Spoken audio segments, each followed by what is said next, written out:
10वीं फेल बेटा एसपी बनते ही अपनी बूढ़ी माँ के पास पहुंचा और बोला, पिताजी का बदला लूंगा।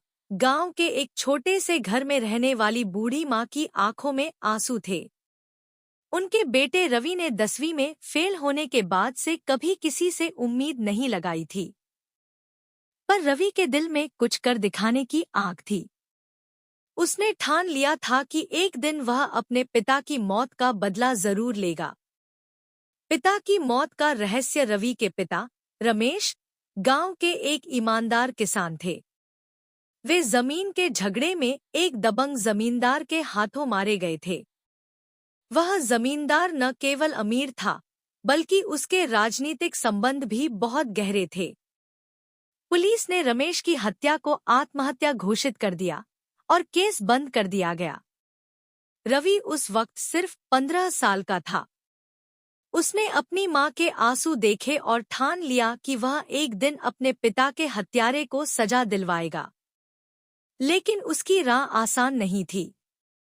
पढ़ाई में कमजोर होने के कारण लोग उसका मजाक उड़ाते थे। रवि का संघर्ष। 10वीं में फेल होने के बाद रवि ने खुद को बदलने का फैसला किया। उसने पढ़ाई पर ध्यान दिया और दिनरात मेहनत करके 12वीं पास की। इसके बाद उसने पुलिस भर्ती परीक्षा की तैयारी शुरू की। कई बार असफलता मिली, लेकिन उसने हार नहीं मानी। रवि की मां ने भी अपने बेटे का हर कदम पर साथ दिया। वह खुद भूखी रहकर रवि की पढ़ाई के लिए पैसे बचाती थी। उसकी मेहनत रंग लाई और रवि का चयन पुलिस विभाग में हो गया। एसपी बनने तक का सफर। पुलिस की नौकरी में रवि ने अपनी काबिलियत साबित की। वह ईमानदार और निडर अफसर के रूप में जाने जाने लगा। अपनी मेहनत और काबिलियत के दम पर वह जल्द ही एसपी बन गया। एसपी बनने के बाद रवि सीधा अपने गांव आया। उसने अपनी मां के पैर छुए और कहा, मां, अब मैं पिताजी के हत्यारों को सजा दिलवाऊंगा। उनकी आत्मा को शांति दिलाने का वक्त आ गया है। जमींदार का खौफ। गांव में जमींदार अभी भी अपनी दबंगई दिखा रहा था। उसके गुर्गे गरीबों पर अत्याचार करते थे। पुलिस भी उसका साथ देती थी, क्योंकि वह हर किसी को खरीद लेता था। लेकिन रवि के लिए यह काम आसान नहीं था। उसने अपनी मां से सारे सबूत मांगे, जो उसके पिता की हत्या से जुड़े हो सकते थे। मां ने रमेश की एक पुरानी डायरी दी, जिसमें कई महत्वपूर्ण बातें लिखी थी। डायरी में रमेश ने जमींदार की धोखाधड़ी और जमीन हड़पने की साजिशों का जिक्र किया था। जांच और साजिश का पर्दाफाश। रवि ने अपने पिता की हत्या की दोबारा जांच शुरू की। उसने डायरी को सबूत के तौर पर इस्तेमाल किया और पुराने गवाहों को खोजा। लेकिन जमींदार को जैसे ही इस बात की भनक लगी, उसने रवि को धमकी देना शुरू कर दिया। रवि को समझ आ गया था कि यह मामला सिर्फ उसके पिता की हत्या का नहीं है, बल्कि इसमें कई बड़े नाम शामिल हैं। उसने गुप्त रूप से जांच को आगे बढ़ाया। मुठभेड़ और न्याय। एक दिन रवि को खबर मिली कि जमींदार और उसके गुर्गे गांव के पास एक जंगल में गैरकानूनी बैठक कर रहे हैं। उसने अपनी टीम के साथ वहां छापा मारा। दोनों तरफ से गोलीबारी हुई। जमींदार और उसके कई गुर्गे मौके पर ही मारे गए।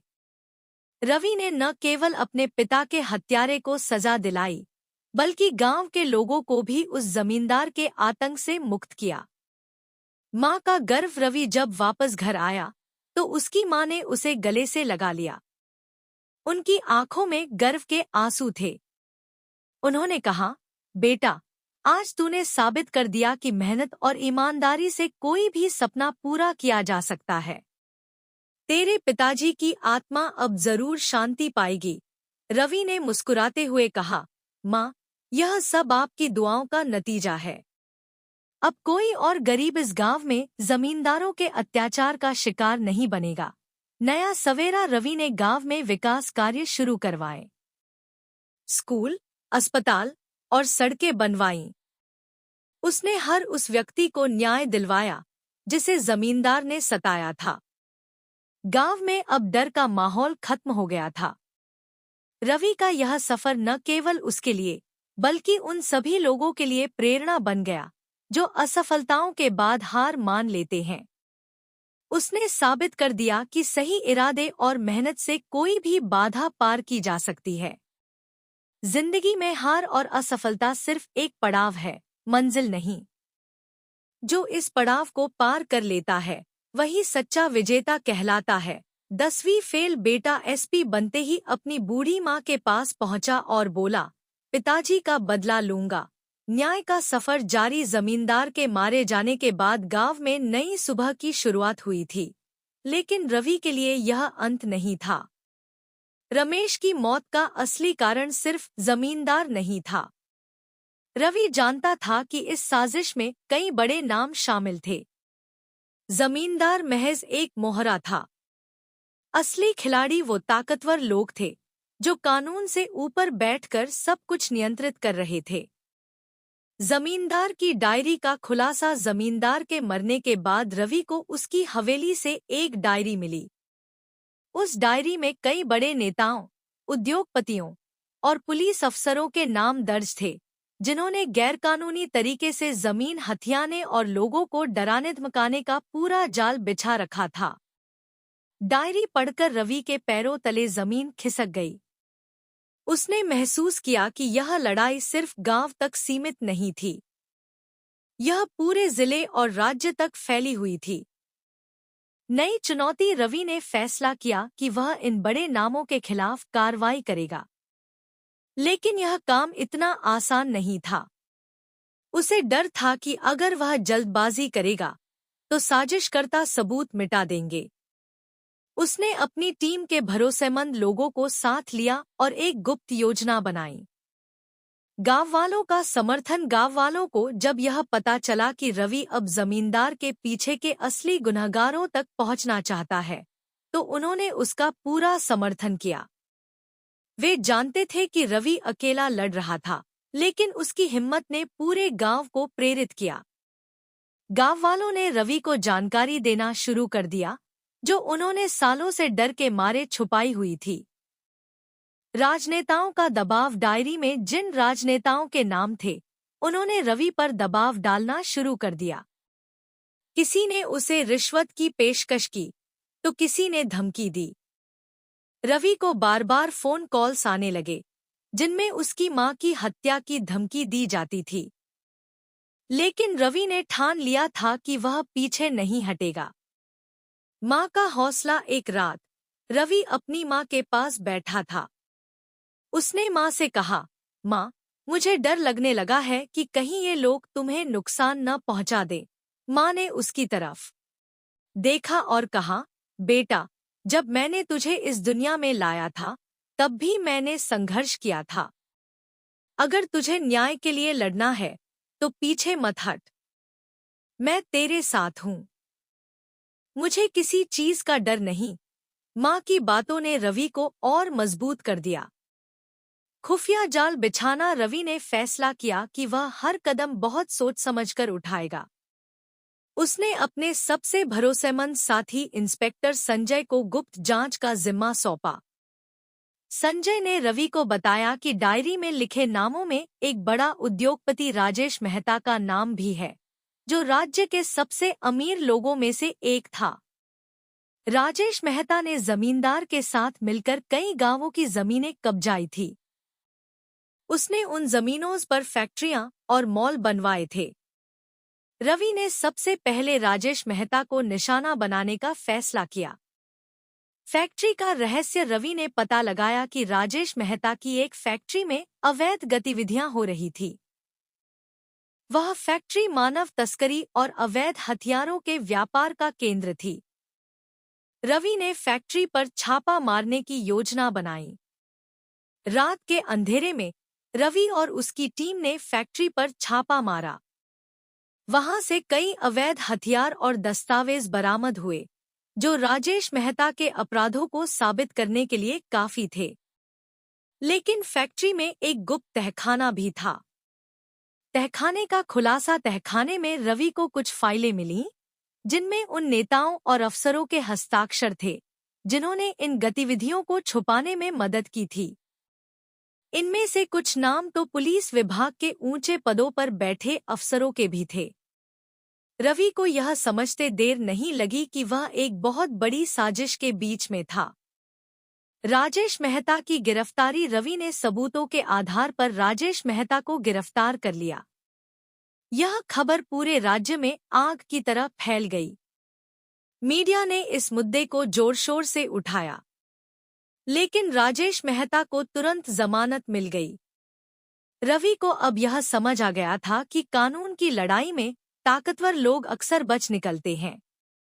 उसने अपनी रणनीति बदली। नेताओं और अफसरों का पर्दाफाश। रवि ने गुप्त रूप से उन नेताओं और अफसरों के खिलाफ सबूत इकट्ठा करना शुरू किया जिनके नाम डायरी में थे। उसने एक योजना बनाई कि वह इन सभी को एक साथ गिरफ्तार करेगा ताकि कोई भी बच न सके। असली साजिशकर्ता का पता जांच के दौरान रवि को पता चला कि इन सबके पीछे राज्य के गृह मंत्री का हाथ था। वही मंत्री जमींदार और राजेश मेहता को संरक्षण देता था। रवि जानता था कि एक मंत्री के खिलाफ कार्रवाई करना उसके लिए बहुत खतरनाक हो सकता है। जानलेवा हमला। एक रात जब रवि अपने घर लौट रहा था तो उसकी गाड़ी पर हमला हुआ। कुछ अज्ञात लोगों ने उसकी गाड़ी पर गोलियां चलाईं। रवि ने किसी तरह अपनी जान बचाई। उसे यकीन हो गया कि यह हमला गृह मंत्री के इशारे पर हुआ था। मीडिया का सहारा। रवि ने फैसला किया कि वह मीडिया का सहारा लेगा। उसने पत्रकारों के सामने सबूत पेश किए और गृह मंत्री की सच्चाई उजागर की। यह खबर पूरे देश में फैल गई। लोग सड़कों पर उतर आए और मंत्री के इस्तीफे की मांग करने लगे। अंतिम लड़ाई। मंत्री ने अपने प्रभाव का इस्तेमाल करते हुए रवि को सस्पेंड करवा दिया, लेकिन रवि ने हार नहीं मानी। उसने न्यायालय में याचिका दायर की और गृह मंत्री और उसके साथियों के खिलाफ कानूनी लड़ाई शुरू की। न्याय की जीत। कई महीनों की लड़ाई के बाद अदालत ने गृह मंत्री और उसके साथियों को दोषी ठहराया। सभी को कठोर सजा दी गई। गांव में वापसी। रवि ने अपने गांव लौटकर अपनी मां से कहा, मां, पिताजी का सपना अब पूरा हो गया। अब कोई भी गरीब इन जालिमों का शिकार नहीं बनेगा। मां ने उसे गले लगाते हुए कहा, बेटा, तूने साबित कर दिया कि सच की राह मुश्किल हो सकती है, लेकिन असंभव नहीं। एक नई शुरुआत। रवि ने गांव में स्कूल और अस्पताल बनवाए। उसने यह सुनिश्चित किया कि हर गरीब को न्याय मिले। वह पूरे राज्य के लिए ईमानदारी और साहस का प्रतीक बन गया। सच्चाई की लड़ाई कठिन होती है, लेकिन जीत हमेशा सच्चाई की ही होती है। गांव की सच्चाई और पिता की आखिरी लड़ाई। रवि के पिता रमेश किसान थे, पर सिर्फ खेती उनकी पहचान नहीं थी। वे निडर और ईमानदार इंसान थे जो गांव के गरीबों के अधिकारों की लड़ाई लड़ते थे। जमींदारों के अत्याचार से गांव वालों को बचाना ही उनकी जिंदगी का मकसद था, लेकिन इसी नेक काम ने उनकी जान ले ली। रमेश को एक दिन गांव के तालाब के पास मृत पाया गया। पुलिस ने इसे आत्महत्या का मामला बताया, जबकि पूरा गांव जानता था कि यह हत्या थी। लेकिन पैसे और सत्ता के बल पर जमींदार ने केस दबवा दिया। रवि का संघर्ष और मां की सीख। रवि उस समय 15 साल का था। पिता की मौत ने उसकी जिंदगी को पलटकर रख दिया। हर तरफ गरीबी और अन्याय का अंधेरा था। लोग रवि से कहते, तेरा क्या होगा? पढ़ाई में कमजोर है, कुछ नहीं कर पाएगा।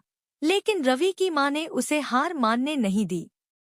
बेटा, तेरे पिताजी हमेशा कहा करते थे कि हिम्मत से बड़ा कोई हथियार नहीं होता।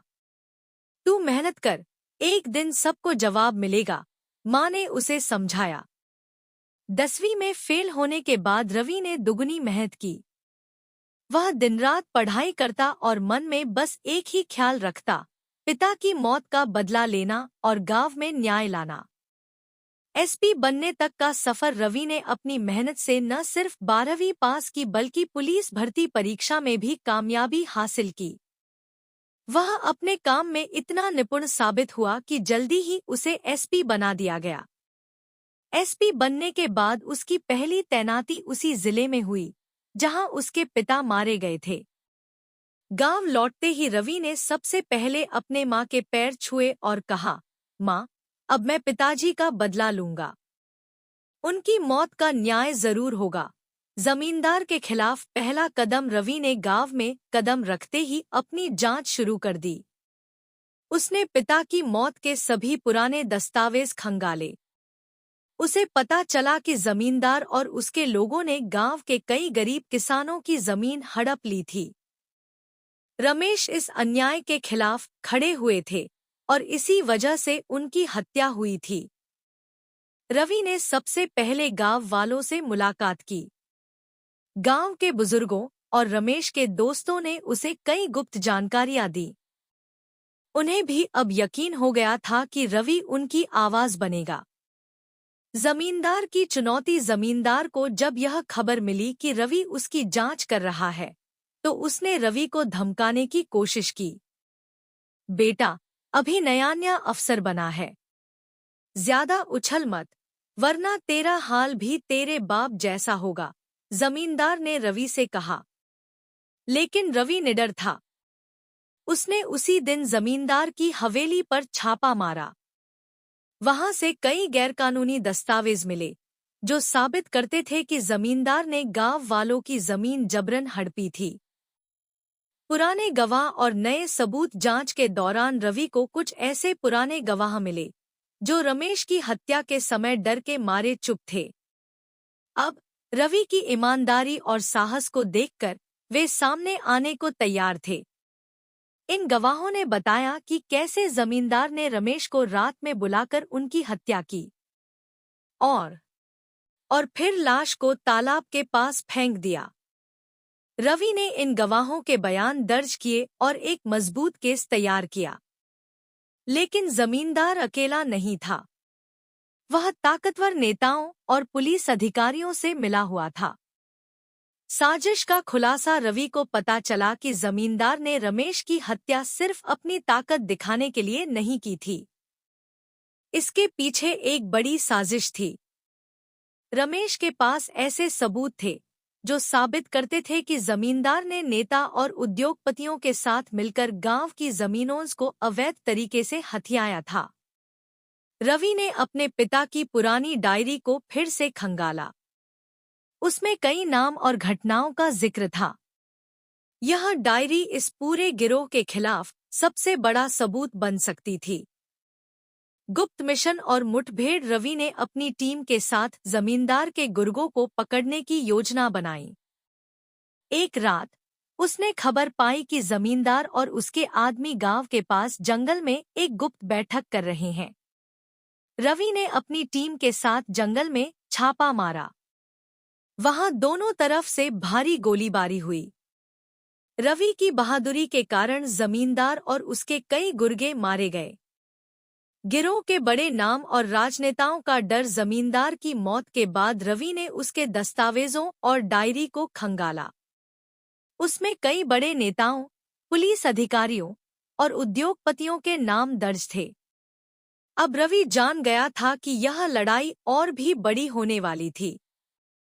राजनेताओं ने रवि पर दबाव डालने की कोशिश की। उसे रिश्वत देने की पेशकश की गई, लेकिन उसने साफ मना कर दिया। मैं बिकने वालों में से नहीं हूं, उसने जवाब दिया। राज्य के गृह मंत्री की साजिश। जांच के दौरान रवि को पता चला कि राज्य का गृह मंत्री इस पूरे गिरोह का मुखिया था। वही जमींदार और अन्य अपराधियों को संरक्षण देता था। मंत्री ने रवि को खत्म करने की साजिश रची। एक दिन रवि की गाड़ी पर हमला हुआ। गोलियों की बौछार के बीच रवि ने किसी तरह अपनी जान बचाई। उसे अब समझ आ गया था कि यह लड़ाई उसकी जिंदगी की सबसे बड़ी परीक्षा थी। मीडिया का सहारा। रवि ने मीडिया को सबूत सौंपे और जनता के सामने सच्चाई लाई। खबर फैलते ही राज्य में हड़कंप मच गया। लोग सड़कों पर उतर आए और गृह मंत्री के इस्तीफे की मांग करने लगे। अदालत की लड़ाई और न्याय मंत्री और उसके साथियों के खिलाफ रवि ने कोर्ट में केस दर्ज किया। महीनों की सुनवाई के बाद अदालत ने गृह मंत्री और उसके गिरोह को दोषी ठहराया। सभी को कठोर सजा दी गई। गांव में नई शुरुआत। रवि ने अपने गांव लौटकर मां से कहा, मां, पिताजी का सपना पूरा हो गया। अब कोई गरीब इन जालिमों का शिकार नहीं बनेगा। मां ने उसे गले लगाते हुए कहा, बेटा, तूने साबित कर दिया कि सच्चाई की लड़ाई मुश्किल होती है, लेकिन जीत हमेशा सच्चाई की ही होती है। रवि ने गांव में स्कूल, अस्पताल और सड़कों का निर्माण करवाया। उसने यह सुनिश्चित किया कि हर गरीब को न्याय मिले। वह पूरे राज्य में ईमानदारी और साहस का प्रतीक बन गया। निष्कर्ष, रवि की कहानी हमें सिखाती है कि मेहनत, सच्चाई और साहस से कोई भी मुश्किल लड़ाई जीती जा सकती है।